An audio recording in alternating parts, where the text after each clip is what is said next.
Assalamualaikum warahmatullahi wabarakatuh. Shalom Om Swastiastu, Namo Buddhaya, Salam Kebajikan. Terima kasih buat rekan-rekan semuanya yang telah meluangkan waktunya untuk presentasi kita pada hari ini, dan terima kasih kepada dosen pengampu Bu Wika Arsanti Putri sebagai yang telah ingin meluangkan waktunya untuk melihat presentasi dari kami. Sebelumnya di sini kami akan mempresentasikan hasil tugas kami, yaitu tentang strategi manajemen perpajakan PT Ruang Karya. Dan kami beranggotakan 4 orang. Yang pertama Rinaldi Pramudita, yang kedua saya sendiri Riandina Bantiara, dan yang ketiga Retno Widianti, dan yang keempat Windy Worzat Wibowo. Nah, pertama akan dijelaskan oleh Rinaldi. Kepada Rinaldi saya persilakan. Baiklah, terima kasih kepada moderator. Di sini saya akan menjelaskan tentang latar belakang. Pajak merupakan salah satu penerimaan negara yang terbesar dan paling dominan sampai saat ini untuk kelangsungan pembangunan negara di Indonesia. Untuk meminimalisasi biaya pajak serendah mungkin, maka manajemen perusahaan perlu melakukan perencanaan pajak atau tax planning. Setiap perencanaan pajak harus memperhitungkan peraturan perpajakan serta perubahannya. Baiklah, saya kembalikan ke moderator. Oke, ini lanjut bagian saya seputar dengan profil perusahaan, yaitu nama wajib pajak kami yaitu PT Ruang Karya, dan EPWP-nya yaitu 01.482.477.1/052.000, dan alamat kedudukan Jalan Raja Haji Fisabilillah nomor 9 Batam Kota. Nomor telepon yaitu 0286345990 atau 0286240908. Dan email kami yaitu ruangkarya1@gmail.com. Tahun berdiri yaitu tahun 2001. KLU yaitu C dalam kurung pengolahan.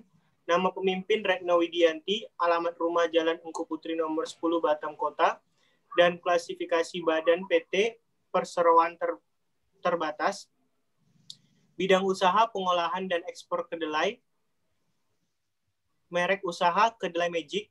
Kepemilikan saham PT Ruang Karya Pusat sebesar 50%, PT Karya Usaha anak perusahaan I di Singapura sebesar 25%, PT Ruang Sejahtera dalam kurung anak perusahaan 2 di Bali sebesar 30%, memiliki saham CV Jaya Abadi, perusahaan kedelai kemasan premium Yogyakarta sebesar 25%.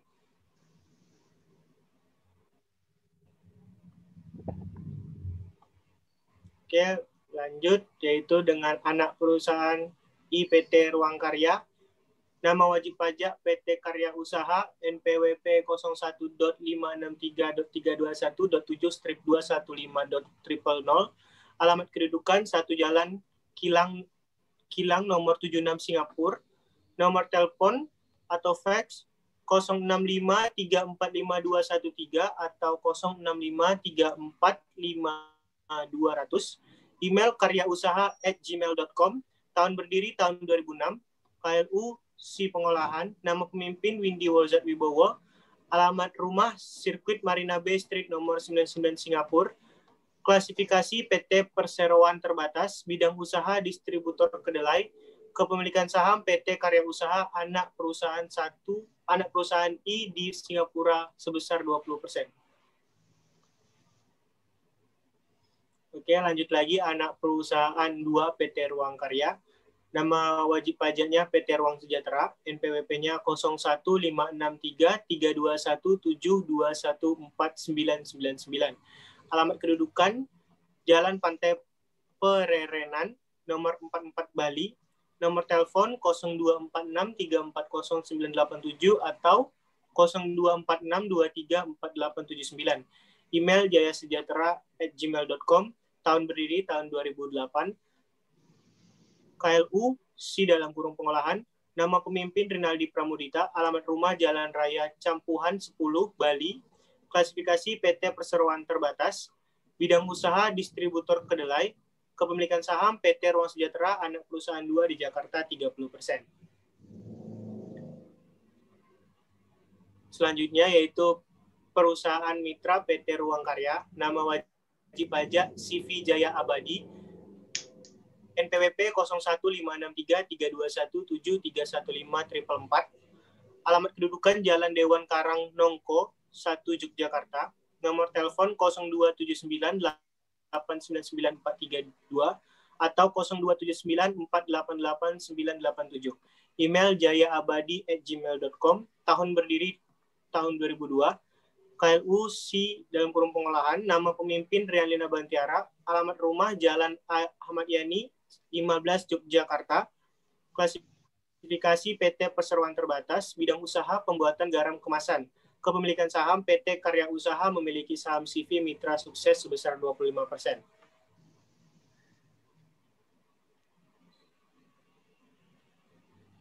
Nah, selanjutnya akan dijelaskan oleh Windy. Kepada Windy, saya persilakan.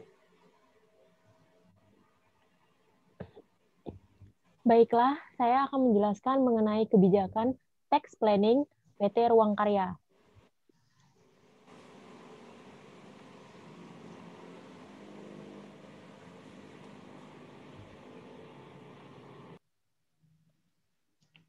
Yang pertama adalah pemilihan bentuk usaha.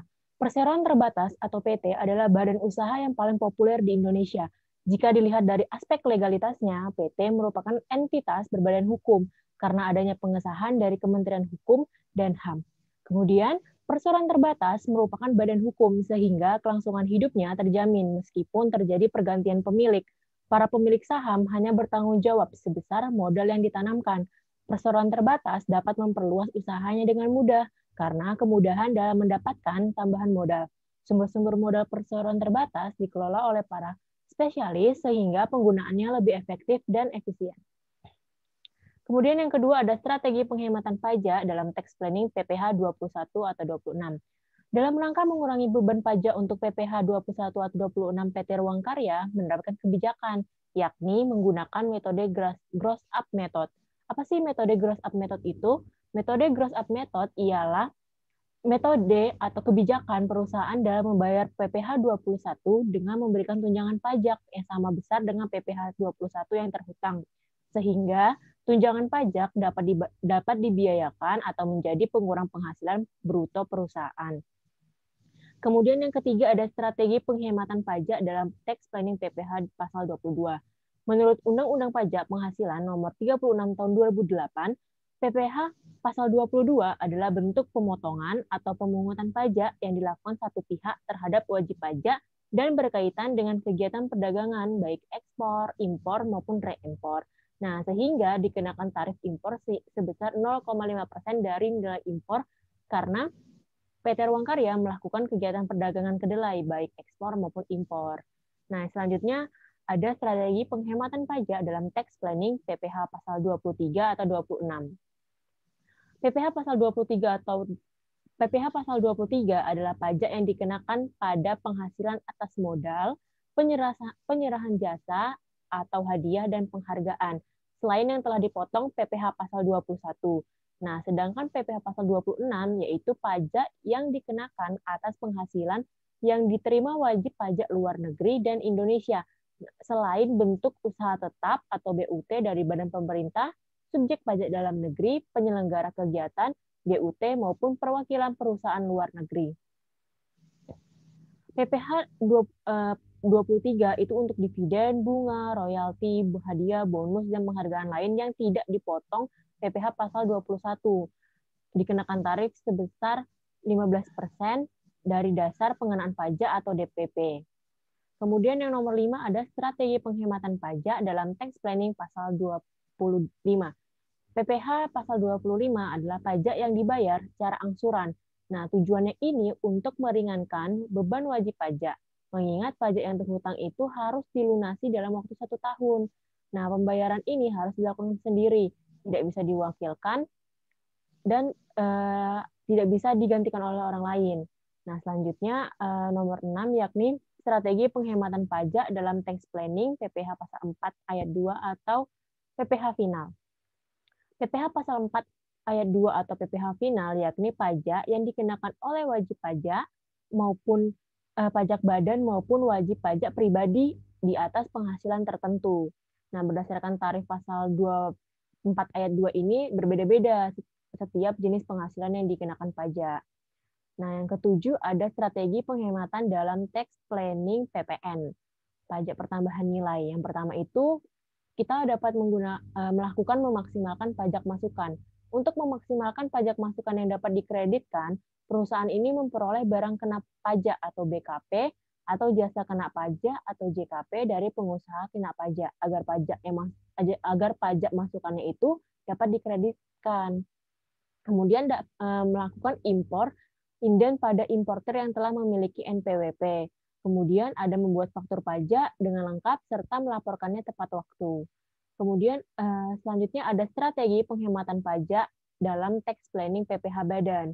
Nah, strategi yang di tax planning ini upaya mengurangi atau meminimalkan beban pajak yang seharusnya dibayarkan kepada negara, sehingga pajak yang dibayar tidak melebihi jumlah yang sebenarnya.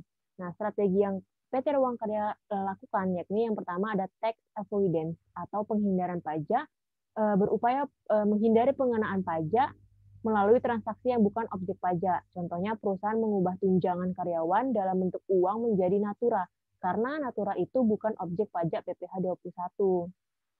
Kemudian ada tax saving, yaitu upaya efisiensi beban pajak melalui pemilihan alternatif pengenaan pajak dengan tarif yang lebih rendah. Contohnya itu perusahaan kita melakukan perubahan pemberian natura itu kepada karyawan menjadi tunjangan dalam bentuk uang. Kemudian yang terakhir ada strategi penghematan pajak melalui hubungan istimewa. Nah, PT Ruang Karya, PT kami ini memiliki anak perusahaan di dalam dan di luar negeri. Di luar negeri, kami membuka cabang di negara tax haven, yakni di Singapura. Hal ini kami manfaatkan itu untuk dapat mengurangi beban pajak penghasilan PT Ruang Karya.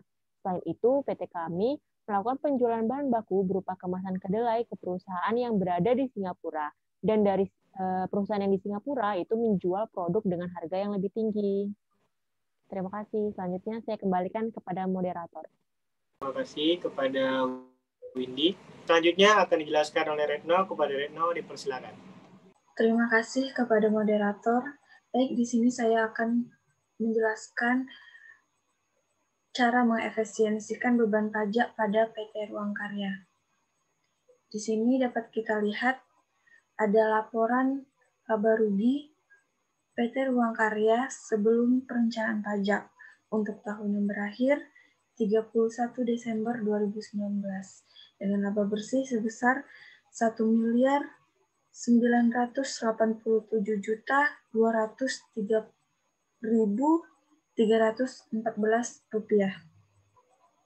Untuk cara pertama yaitu tax planning PPh pasal 21 atau 26. Di sini gaji pokok seorang karyawan PT Ruang Karya belum nikah dan tidak ada tanggungan sebesar 10 juta rupiah. Jadi berapa tunjangan PPh 21 yang ditunjangkan oleh perusahaan PT Ruang Karya? Dapat dilihat di sini gaji pokok setahun diketahui 120 juta. Didapat dari 10 juta dikali 12 bulan. Lalu dikurang sama biaya jabatan sebesar 5% dari gaji pokok tadi. Jadi 5% dikali 120 juta, hasilnya 6 juta. Maka diketahui penghasilan neto setahun sebesar 120 juta dikurang 6 juta sama dengan 114 juta rupiah. Lalu penghasilan tidak kena pajak untuk TK 0 atau belum nikah dan tidak ada tanggungan sebesar 54 juta. Maka penghasilan kena pajak atau PKP-nya sebesar 60 juta didapat dari 114 juta dikurang 54 juta. Di sini PT Ruang Karya menggunakan metode gross up. Jadi karena PKP-nya 60 juta, maka rumus yang digunakan untuk metode gross up-nya itu rumus kedua, yaitu tunjangan PPh pasal 21 sama dengan PKP setahun dikurang 47.500.000 rupiah dikali 15 bagi 85 ditambah 2.500.000. PKP setahunnya 60 juta dikurang 47.500.000 rupiah dikali 15 bagi 85 ditambah 2.500.000. Maka diketahui tunjangan PPh pasal 21-nya dalam setahun sebesar Rp4.705.882. Selanjutnya, setelah diketahui tunjangan PPh pasal 21 yang kita cari dari metode gross up tadi, lalu tunjangan tadi itu dimasukkan ke dalam penghasilan bruto untuk dihitung PPh pasal 21 karyawan. Nah, jika benar, maka besarnya tunjangan pajak yang tadi sudah kita cari itu akan sama dengan PPh pasal 21 terutangnya. Jadi gaji pokok setahun 120 juta didapat dari 10 juta dikali 12 bulan. Tunjangan PPh pasal 21 yang sudah kita cari sebelumnya sebesar Rp4.705.882. Maka diketahui penghasilan brutonya sebesar Rp124.705.882. Lalu dikurang sama biaya jabatan 5% dari gaji pokok tadi, hasilnya 6 juta. Lalu ketemu penghasilan itu setahunnya sebesar Rp118.705.882.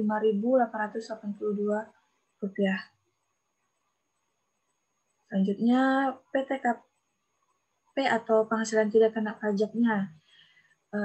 Belum nikah atau tidak kawin, tanggungannya 0, itu 54 juta. Lalu diketahui penghasilan kena pajaknya atau PKP-nya Rp64.705.882 didapat dari penghasilan itu setahun dikurang sama PTKP. Sudah diketahui PKP-nya berapa. Selanjutnya menghitung PPh pasal 21 terutangnya dengan menggunakan tarif. Itu 5% dikali 50 juta sama dengan 2.500.000. 15% dikali 14.705.882 rupiah didapat dari 64.705.882 rupiah dikurang sama 50 juta. Tuh. Jadi 15% dikali 14 juta sekian itu hasilnya 2.205.882 rupiah. Maka diketahui PPh pasal 21 terutang setahunnya sebesar 4.705.882 rupiah didapat dari 2.500.000 ditambah 2.205.882 rupiah. Nah, jadi untuk PPh pasal 21 terutang sebulannya itu 4.705.882 rupiah dibagi 12 bulan. Maka hasilnya 392.157 rupiah. Jadi, PPh terutang sebulan yang ditunjangkan oleh PT Ruang Karya kepada para pegawainya yang berjumlah 100 orang sebesar Rp39.215.700 didapat dari 100 orang karyawan dikali sama PPh terutang sebulannya itu sebesar Rp392.157. Selanjutnya yang kedua, tax planning PPh pasal 22. Di sini PT Ruang Karya memiliki AP dan pada bulan Januari 2019 PT Ruang Karya ini melakukan impor barang berupa kedelai dari anak perusahaannya yang ada di Singapura yaitu PT Karya Usaha dengan harga faktur sebesar $30.000.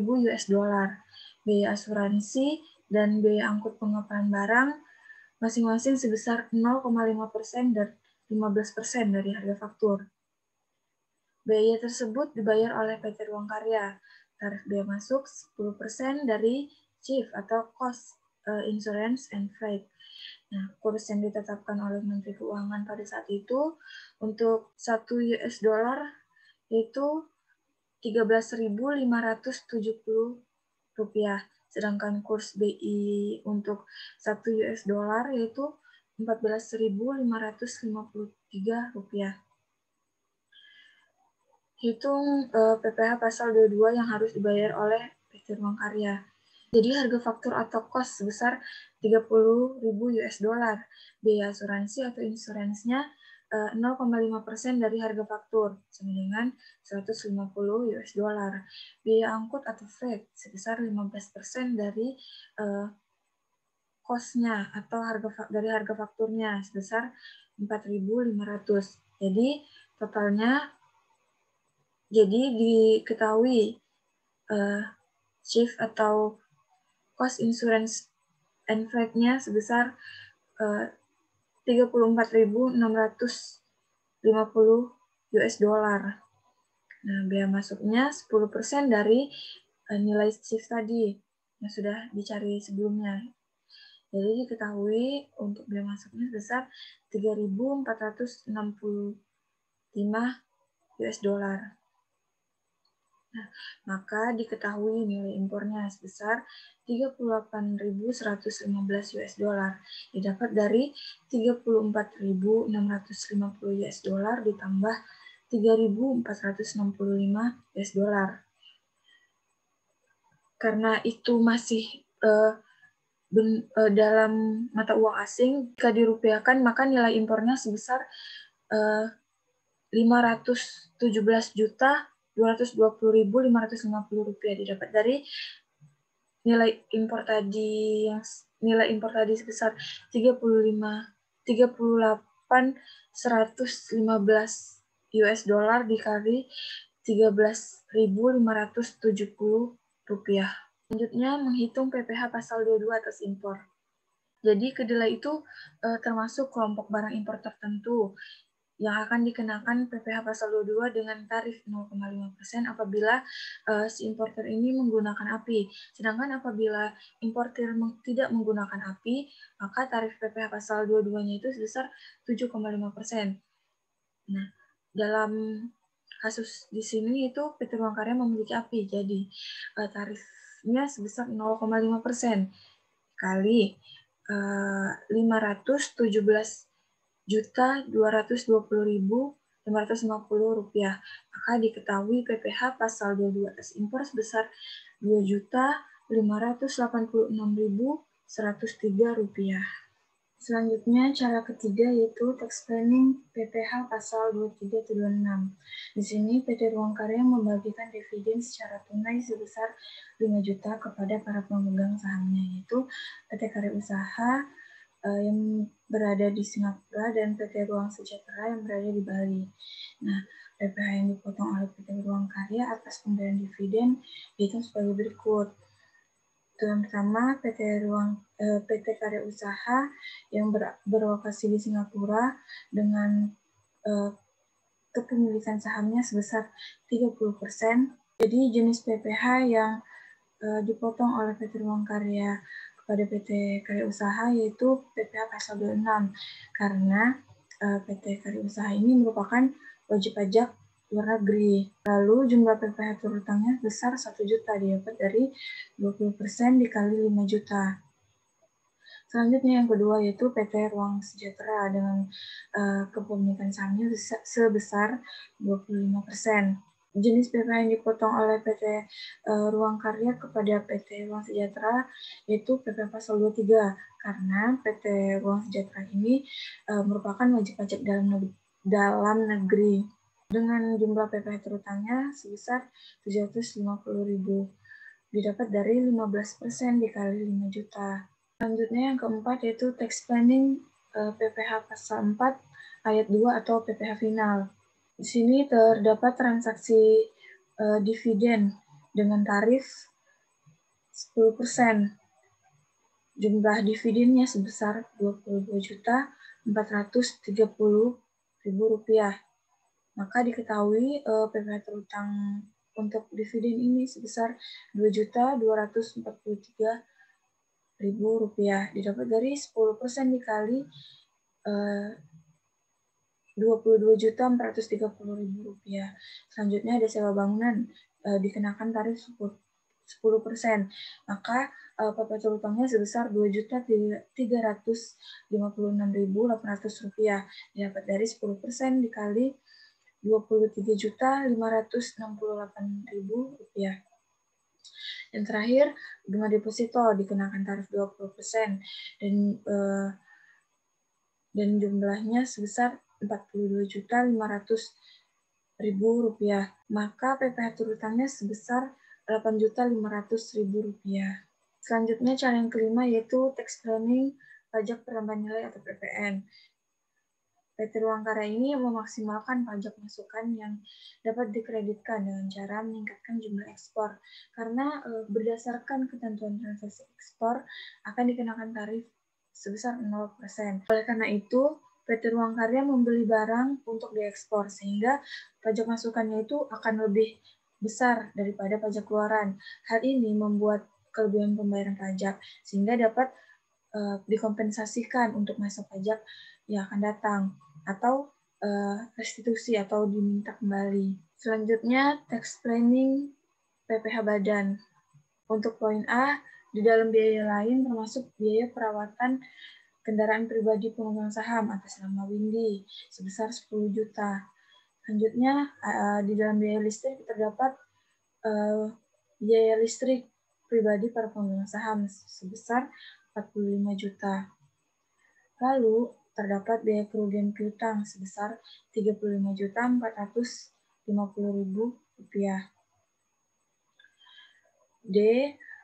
Biaya perjalanan dinas pegawai tanpa bukti pendukung sebesar 24 juta. Poin E.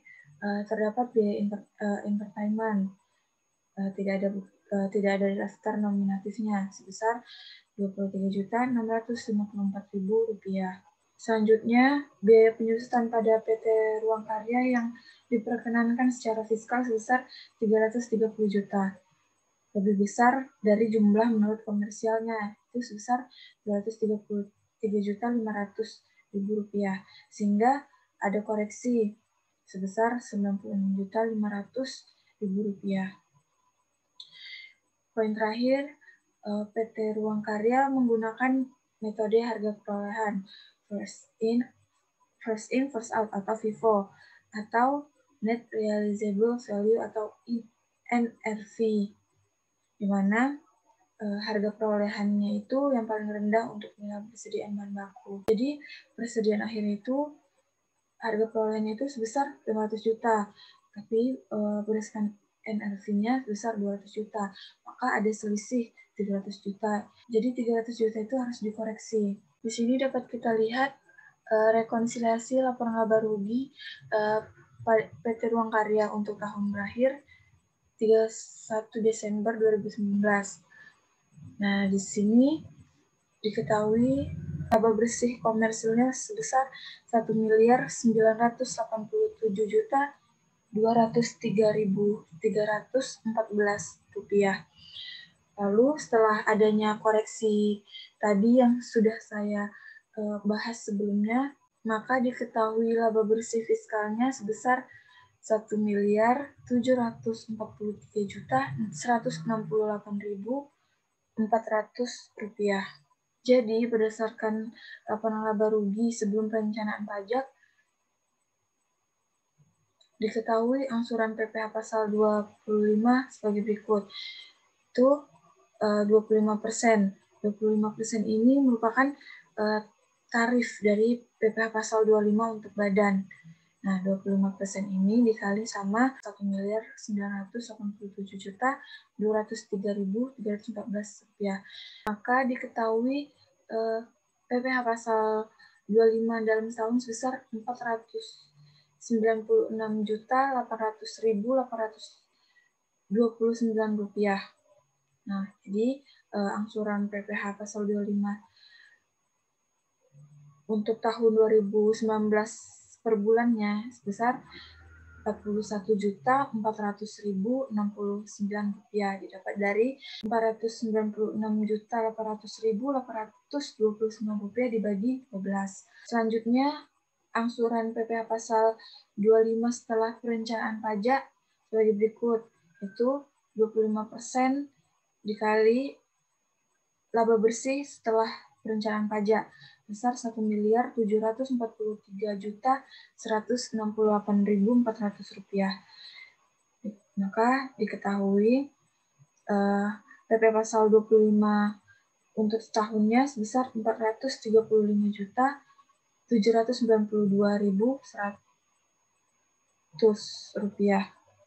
Maka angsuran PP pasal 25 per bulannya sebesar Rp36.316.008 didapat dari Rp435.792.100 dibagi 12 bulan. Baik, sekian dari saya kembalikan ke moderator. Terima kasih kepada Retno, dan yang terakhir akan dijelaskan oleh saya sendiri seputar dengan kesimpulan.